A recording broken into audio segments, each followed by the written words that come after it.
ನಮಸ್ಕಾರ ಸ್ನೇಹಿತರೆ. ಈ ವಿಡಿಯೋ KPCL 2017ರ ನೋಟಿಫಿಕೇಷನ್ ಬಗ್ಗೆ ಇದೆ.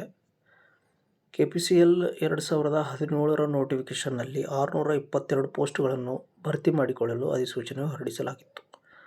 ಇದರ ಸಲುವಾಗಿ 2018ರಲ್ಲಿ ಮರುಪರೀಕ್ಷೆ ಕೂಡ ಮಾಡಲಾಗಿತ್ತು. ಕಾರಣಾಂತರಗಳಿಂದ ಇದನ್ನು ಕ್ಯಾನ್ಸಲ್ ಮಾಡಿ ಎಂದು ಹೈಕೋರ್ಟ್ ಮರುಪರೀಕ್ಷೆಗೆ ಸೂಚನೆ ನೀಡಿತ್ತು. ಎಕ್ಸಾಮ್ 2024ರಲ್ಲಿ KPCL ಸಂಸ್ಥೆಯವರು KE ಮುಖಾಂತರ ಮಾಡಿದ್ದರು. KPCL ಸಂಸ್ಥೆಯು KEಗೆ ಔಟ್ಸೋರ್ಸಿಂಗ್ ಮಾಡಿದ್ದರು. ನಮಗೆ ಈ ಪರೀಕ್ಷೆ ಮಾಡಿಕೊಡಿ ಎಂದು KPCL ಸಂಸ್ಥೆಯು ಕ್ಯಾಂಡಿಡೇಟ್ ಲಿಸ್ಟ್ ಮತ್ತು ನೋಟಿಫಿಕೇಷನ್ ಅಂದರೆ ಅಧಿಸೂಚನೆಯನ್ನು KEಗೆ ಕಳಿಸಿರ್ತಾರೆ. KE ಅಧಿಸೂಚನೆ ಪ್ರಕಾರ 2024ರಲ್ಲಿ ಪರೀಕ್ಷೆ ನಡೆಸಿರ್ತಾರೆ. ಅಧಿಸೂಚನೆಯಲ್ಲಿ ನೆಗೆಟಿವ್ ಮಾರ್ಕಿಂಗ್ ಬಗ್ಗೆ ಯಾವುದೇ ಸೂಚನೆ ಇಲ್ಲದೇ ಇರುವುದರಿಂದ KE ಯಾವುದೇ ಸೂಚನೆಯನ್ನು ಎಕ್ಸಾಮ್ ಹಾಲ್ ಟಿಕೆಟ್ ಮತ್ತು ಪ್ರಶ್ನೆ ಪತ್ರಿಕೆ ಅಂದರೆ ಕ್ವಶನ್ ಪೇಪರ್ ಮೇಲೆ ಪ್ರಕಟಿಸಿರಲಿಲ್ಲ. ಎಕ್ಸಾಮ್ ಪರೀಕ್ಷೆಯಲ್ಲಿ ಎಲ್ಲ ವಿದ್ಯಾರ್ಥಿಗಳು ಗೊಂದಲಕ್ಕೀಡಾದರು. KE ವೆಬ್ಸೈಟ್ನಲ್ಲಿಯೂ ಯಾವುದೇ ನೆಗೆಟಿವ್ ಮಾರ್ಕಿಂಗ್ ಬಗ್ಗೆ ಯಾವುದೇ ಸೂಚನೆ ಇರಲಿಲ್ಲ.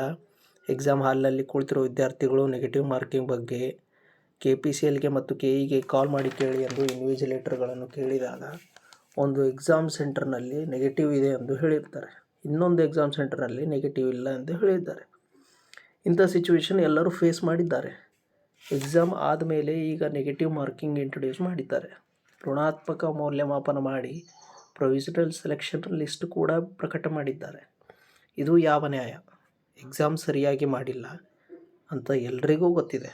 ನೆಗೆಟಿವ್ ಮಾರ್ಕಿಂಗ್ ಬಗ್ಗೆ ಯಾರಿಗೂ ಅರಿವು ಇರಲಿಲ್ಲ. ಈಗ ಪ್ರೊವಿಷನಲ್ ಸೆಲೆಕ್ಷನ್ ಲಿಸ್ಟ್ನಲ್ಲಿ ಇರೋ ಕ್ಯಾಂಡಿಡೇಟ್ಸ್ ನೆಗೆಟಿವ್ ಮಾರ್ಕಿಂಗ್ ಮೊದಲೇ ಇತ್ತು ಎಂದು ಹೇಳ್ತಿದ್ದಾರೆ.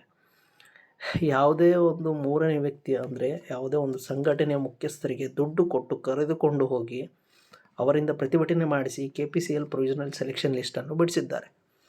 ಎಕ್ಸಾಮ್ ಸರಿಯಾಗಿ ಆಗಿಲ್ಲ, ಪರೀಕ್ಷೆಯಲ್ಲಿ ಸರಿಯಾದ ಸೂಚನೆ ಇಲ್ಲದೇ ಇರುವಾಗ ನೆಗೆಟಿವ್ ಮಾರ್ಕಿಂಗ್ ಇದೆ ಅಂತ ವಿದ್ಯಾರ್ಥಿಗಳು ಗೊಂದಲ ಉಂಟಾದರೆ ಈ ಪರೀಕ್ಷೆಯೇ ಅಲ್ಲ.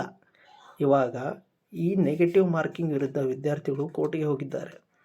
ನ್ಯಾಯ ಸಿಗುತ್ತೋ ಇಲ್ಲೋ ಗೊತ್ತಿಲ್ಲ. ಆದರೆ KE ಸಂಸ್ಥೆ ಸರಿಯಾಗಿ ಸೂಚನೆ ನೀಡದೆ ಪರೀಕ್ಷೆ ಮಾಡಿದೆ. ಆದ ಕಾರಣ ಇದನ್ನು ಮತ್ತೆ ಮರುಪರೀಕ್ಷೆ ಎಕ್ಸಾಮ್ ಮಾಡಲೇಬೇಕು. ಮರುಪರೀಕ್ಷೆ ಆದರೆ ಎಲ್ರಿಗೂ ನ್ಯಾಯ ಸಿಗುತ್ತದೆ. ಈ ಕೇಸ್ ಸುಪ್ರೀಂ ಕೋರ್ಟ್ ಹೋಗೋದಂತೂ ಖಚಿತ.